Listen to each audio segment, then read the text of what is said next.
हम सबका सौभाग्य है आज विंध्य की धरती पर कई सारी सौगातों का सिलसिला प्रारंभ हुआ और ऐसे में जब हम अपने इस दिन की यात्रा का आखिरी पड़ाव की तरफ बढ़ रहे हैं, ऐसे में विंध्य व्यापार मेले की तरह से इस गौरवशाली स्थान पर ये व्यापार व्यवसाय तमाम प्रकार की अलग अलग गतिविधियों के कारण से जाना जाने वाला सतना सबसे अच्छा पूरे विंध्य के अंदर व्यापार व्यवसाय का केंद्र भी है। मैं बधाई देना चाहता हूं आप सबका, आपका अभिनंदन करता हूं, आपका स्वागत करता हूं। माननीय हमारे यशस्वी प्रभारी मंत्री, वरिष्ठ नेता, हमारे सरकार के माननीय मंत्री श्रीमान कैलाश जी भाई साहब का धन्यवाद देता हूं। उन्होंने उनके समय के बोलने का टाइम भी मुझे दिया है, क्योंकि हमको 5 बजे हर हालत में यहां से वायुयान में बैठना रहेगा, क्योंकि हमारे लिए यहां से बाद में नाइट लैंडिंग की संभावना नहीं है। लेकिन कोई बात नहीं, मैं उनकी तरफ से भी और आपके अध्यक्ष जी और सांसद जी, विधायक जी, महापौर जी, मंत्री जी जोरदार अभिनंदन कर दे पूरे मंच का एक बार सामूहिक रूप से समूचे मंच का अभिनंदन। विंध्य व्यापार मेले और चैम्बर ऑफ कॉमर्स द्वारा 1962 में हमारे तो पैदा होने के पहले से यहाँ व्यापार व्यवसाय की आपने एक अच्छी शुरुआत की। ये बात सही है कि हमारे बीच यशस्वी प्रधानमंत्री श्रीमान नरेंद्र मोदी जी का जोरदार अभिनंदन करें, जिनके नेतृत्व में सच्चे अर्थों में भारतीय प्रतिभाओं का, उनकी योग्यता का, क्षमता का, बुद्धिमत्ता का, व्यापार का, व्यवसाय का, शौर्य का, पराक्रम का, बहादुरी का सभी क्षेत्रों में परचम अगर भारत लहरा रहा है, हमें खुशी है। हमारे यशस्वी प्रधानमंत्री नरेंद्र मोदी जी की सरकार में वो आनंद छा रहा है, उसका एहसास हमको हो रहा है।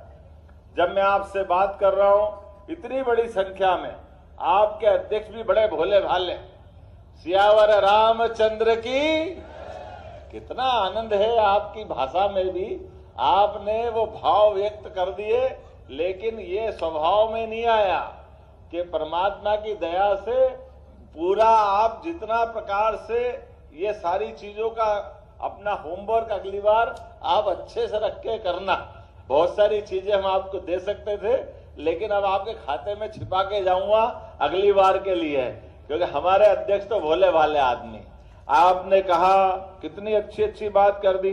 आपने कहा व्यापार आयोग बनाओ। क्या है वो, कौन सा आयोग है? व्यापार समर्थन। अब बताओ आपको मैं वो कौन सा आयोग लाऊं ढूंढ के, जिस आयोग के लिए हमारी सरकार की तारीफ माननीय गृह मंत्री जी कल कर गए, काम करने के आधार पर जोरदार अभिनंदन अमित शाह जी के लिए करो। हम तो पहले दिन से आप ही के काम कर रहे हैं। पूरे प्रदेश के अंदर सभी प्रकार के, एक जरूर आपको जानकारी देना चाहूंगा कि हमारी सरकार ने अपने गठन के साथ ही हमारे सारे माननीय मंत्रीगणों के साथ हमने तय किया कि राज्य के अंदर जितनी जनकल्याणकारी योजना है वो जनकल्याणकारी योजना सब जारी रहना चाहिए। लेकिन इन योजनाओं के चलते चलते आर्थिक रूप से हमारा राज्य और कैसे समृद्ध हो, इसलिए हमारे एक एक विषय को इस प्रकार से पकड़ा है। जैसे चुनाव के बाद सरकार बनी, सरकार बनने के बाद अगली सरकार तक, अर्थात हमारे सरकार के 5 साल के टेन्योर में जो बजट हमारे ईयरली रखते हैं, वो ईयरली बजट को 5 साल में डबल करने का टारगेट किया है। ये राज्य की विकास की अपनी अवधारणा है। इसलिए 3.5 सवा 3 लाख करोड़ का बजट हम अपने 5 साल में 7 लाख के करोड़ के आसपास पहुंचाने वाले हैं। जब मैं 7 लाख कह रहा हूं तो व्यापारी तो ताली बजा ही सकते हैं एकदम अपने आनंद के साथ। आपसे अच्छा कौन क्या समझेगा।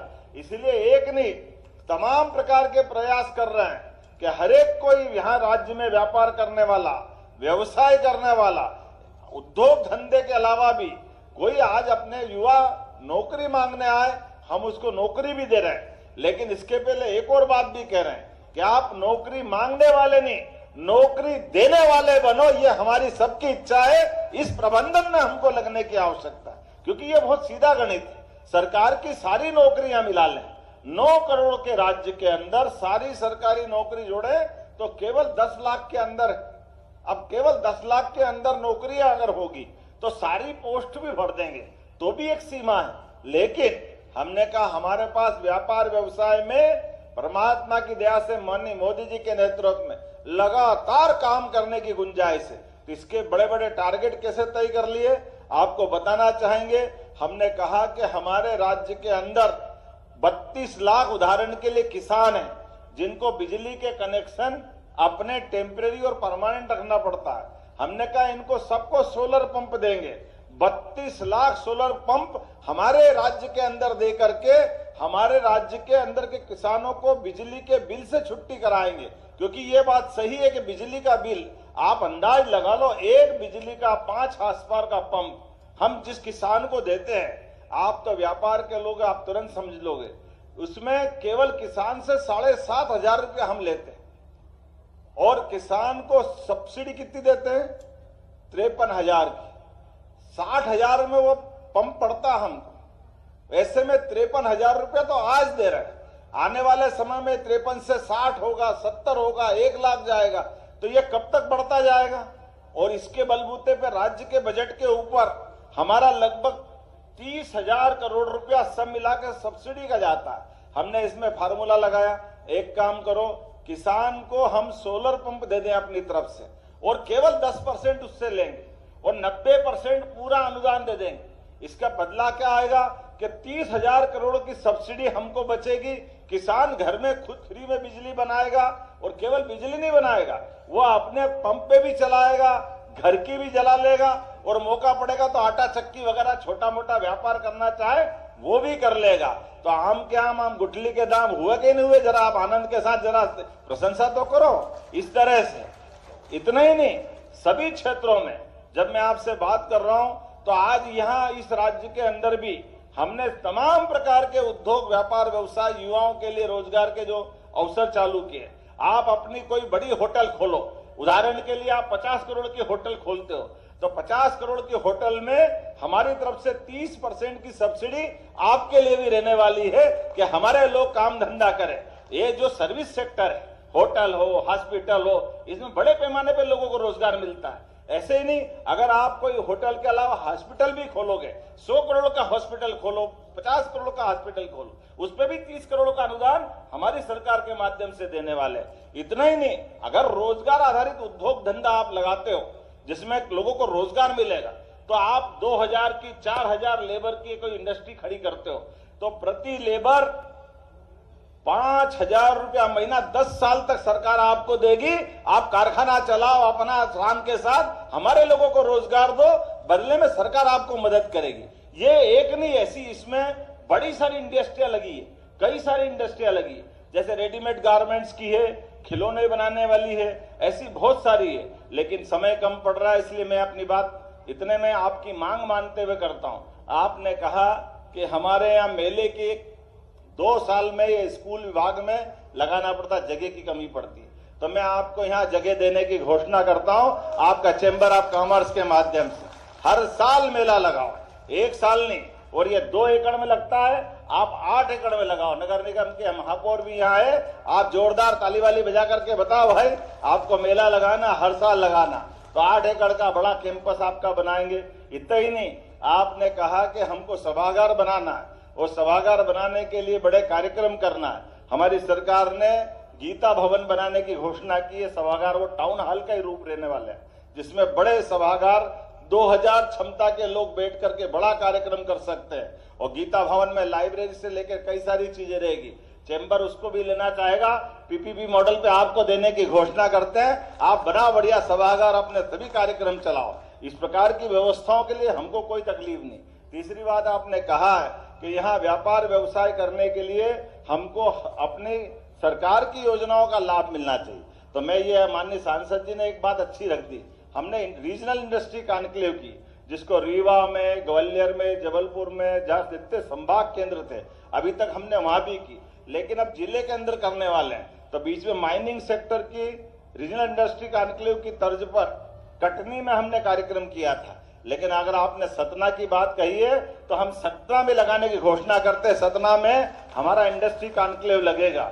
आप हर एक के परिवार में एक काम धंधा करते करते परिवार में बच्चे बड़े हो रहे हैं, नई दुनिया चाहिए, नई व्यवस्था चाहिए, उनको सब प्रकार के संसाधन दे करके हमारी सरकार सब प्रकार से मदद करने को तैयार है। एक एक क्षेत्र में हर एक जगह जहां जहां आगे बढ़ने की संभावना होगी सरकार सब प्रकार की मदद कर रही। अभी तो आपने पीथमपुर की तर्ज पर बड़ा इंडस्ट्रियल बेल्ट नहीं मांगा है। हमारा तो प्रयास है सतना में 100 एकड़ का नया इंडस्ट्रियल पार्क बनाने की घोषणा करते हैं, जिसके आधार पर कई सारी और नई इंडस्ट्रियां खड़ी हो। अरे हमारे अपने जो स्वाभाविक रूप से उद्योग व्यापार के जो केंद्र है इनको बढ़ावा देने की सरकार की पॉलिसी है। और इसी आधार पर तो यशस्वी प्रधानमंत्री के नेतृत्व में जब भारत दुनिया का चौथी से तीसरी अर्थव्यवस्था बनने जाएगा तो मध्य प्रदेश तो कदम से कदम मिलाएगा। मध्य प्रदेश उस दौड़ में शामिल है जो सर्व सुविधा युक्त, आर्थिक रूप से संपन्न, महिला, गरीब, किसान, युवा सभी वर्गों का कल्याण करते हुए सभी प्रकार के संसाधन जुटाकर आगे बढ़ने के लिए तैयार है। तो आज हमने दिन में घोषणा की। अभी तो हमें समझता इंडस्ट्री डिपार्टमेंट को एयरपोर्ट भी मांगना चाहिए। आपने एयरपोर्ट ही नहीं मांगा कि आज यहाँ हमारा एयरपोर्ट बड़ा कर दो, बड़े प्लेन उतरना चाहिए। तो मैं आज आपको वो भी देने की घोषणा करता हूँ। आप नहीं मांग रहे हो फिर भी देने की घोषणा करता हूँ। जब बड़ा एयरपोर्ट बनेगा जिसमें सब प्रकार के प्लेन उतरेंगे।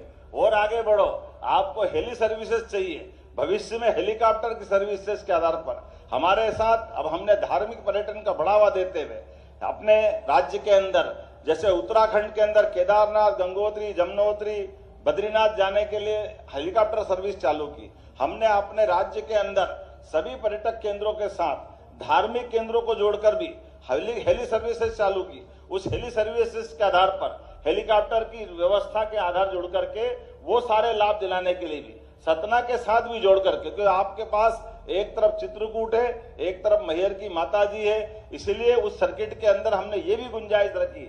और इतना ही नहीं, आने वाले समय में आप भी हेलीकॉप्टर खरीदो, आपका हेलीकॉप्टर भी किराए पे लगवा लेंगे। कोई प्लेन खरीदे, प्लेन भी किराए पे लगवा लेंगे। हमारे लोग क्यों आगे नहीं बढ़ना चाहिए? यहाँ बसें भी बहुत है, बस चलाने वाले भी है। हमारी सरकार ने अगली योजना ये बनाई कि हम राज्य परिवहन की निगम की तर्ज पर बसों का प्रबंधन भी सरकार के माध्यम से कराएंगे। और पीपीपी मॉडल पर आपकी बस है क्या? लो बताओ, आप खाक में छोरा गांव में ढिंडोरा, पता ही नहीं चल रहा क्या हो रहा है। हमको क्या मालूम? आपने देखो, हमने तो सही कहा था। अरे जिस किसी के भी हो उनकी हो सांसद जी, आपकी हो, आपके भी चलवाएंगे, चिंता मत करो। हमको क्या परेशानी? हमने तो खुला ऑफर दिया, खुला टेंडर दिया कि आपका हेलीकॉप्टर हो, हवाई जहाज हो, बस हो, जो वाहन साधन हो, प्रदेश की बेहतरी के लिए, गरीब से गरीब आदमी के लिए इन सब संसाधनों का उपयोग सरकार करना चाहती है। इसलिए एयर एम्बुलेंस की सुविधा भी हम दे रहे हैं। आप बताइए, हॉस्पिटल में कोई बीमार भर्ती है और उठा करके सतना से उसको किसी हालत में दिल्ली बंबई पहुंचाना जिससे वो अच्छा हो सकता है, ऐसे में उसको हेलीकॉप्टर की, एयर एम्बुलेंस की आवश्यकता है। गरीब आदमी कहां से लाएगा? हमने कहा कोई बात नहीं, केवल आयुष्मान कार्ड बना ले, उसके बलबूते पर अगर एयर स्ट्रिप है तो विमान भेज देंगे और हेलीपैड है तो हम अपना हेलीकॉप्टर भेजेंगे, लेकिन 1 रुपया उसका नहीं लगेगा। जान बचाने का काम राज्य सरकार करेगी। इस योजना पे हम लोग काम कर रहे हैं। इससे आगे भी हम तो भगवान राम की धरती पर हैं, इसलिए हमने कहा राहगीर योजना के बलबूते पर किसी चौराहे पर भगवान न करे कोई एक्सीडेंट हो जाए, लेकिन अगर एक्सीडेंट हो जाए और कोई घायल वहां पड़ा है, उसको तुरंत हॉस्पिटल पहुंचाओगे, उसकी जान बच सकती है।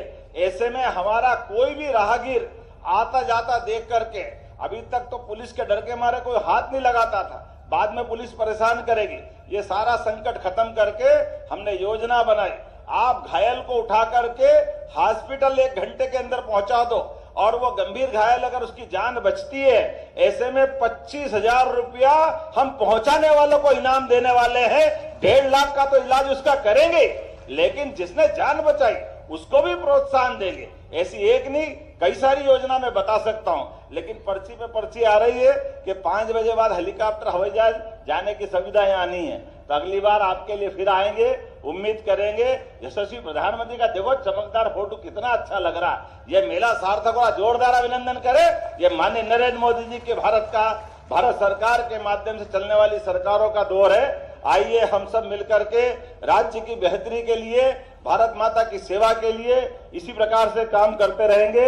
मेरी अपनी ओर से अब बात आपने जितना बोला नहीं उससे ज्यादा मैंने बोल दिया है। अगली बार के लिए भी रखो, जोरदार ताली वाली बजाओ। ये सारे मुद्दे का समाधान अगली बार करेंगे। मेरी अपनी ओर से एक बार फिर ये अच्छे व्यापार मेले की बधाई। बोला मेरे साथ, भारत माता की।